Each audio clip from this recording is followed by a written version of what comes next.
अस्सलामुअलैकुम दोस्तों, एक नई वीडियो के साथ अपने YouTube चैनल पे खुश आमदेद कहते हैं।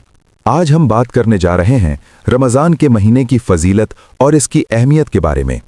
रमज़ान का महीना हर मुसलमान के लिए ख़ास है और इसमें अल्लाह ताला ने हमें बहुत से फ़ायदे और बरकतें दी हैं। पहली बात, रमज़ान को कुरान की तरफ से एक महीने के तौर पर शर्फ किया गया है। कुरान मजीद में अल्लाह ताला फरमाते हैं, शहर रमज़ान अल्लज़ी उन्ज़िला फ़ीहिल क़ुरआन।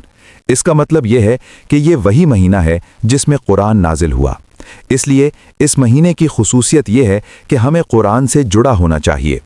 इस महीने में कुरान की तिलावत और तफसीर पढ़नी चाहिए। दूसरी अहमियत इस महीने की यह है कि इसमें रोज़ा रखना फ़र्ज़ है। रोज़ा सिर्फ खाने से रोकने का नाम नहीं, बल्कि ये एक तरह की इबादत है जिसमें हम अपने नफ्स को कंट्रोल करते हैं। इससे हमें सब्र और तक़वा का ये मतलब समझ आता है। इस महीने में हमारी दुआएं और इबादत ज़्यादा कबूल होती हैं।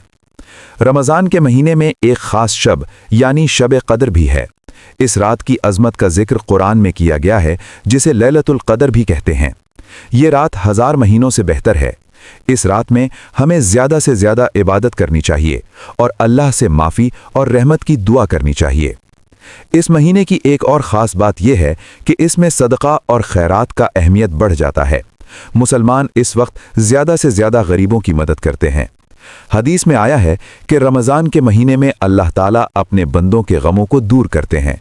यानी ये महीना सिर्फ इबादत का नहीं, बल्कि इंसानियत की खिदमत का भी है।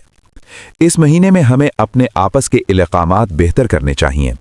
रमज़ान की इबादत सिर्फ अल्लाह की खुशनुदी हासिल करने के लिए नहीं, बल्कि ये हमें ये भी समझाता है कि हम कितने एक दूसरे से जुड़ा हैं। मुसलमान की चाहत और फुर्सत इस महीने में और भी ख़ास होती है। इस महीने के आखिरी अशार में हमारी दुआओं का मकबूल होना बहुत ज़्यादा होता है। इसलिए हम सबको चाहिए कि इस महीने की दौलत से फ़ायदा उठाएं और अपने नीयत का एक ख्याल रखना चाहिए। आखिर में मैं ये कहना चाहूँगा कि रमज़ान सिर्फ एक रोज़ा रखने का महीना नहीं, बल्कि ये अल्लाह की तरफ से हमें दिया गया एक मौका है जिससे हम अपने गुनाहों की माफ़ी मांग सकते हैं, अपने आपस के ताल्लुकात को सुधार सकते हैं और एक बेहतर मुसलमान बन सकते हैं। अजीज़ दोस्तों, इस रमज़ान में अल्लाह ताला से दुआ करें कि वो हमें इस महीने की फजीलत से निहायत फराहम करें और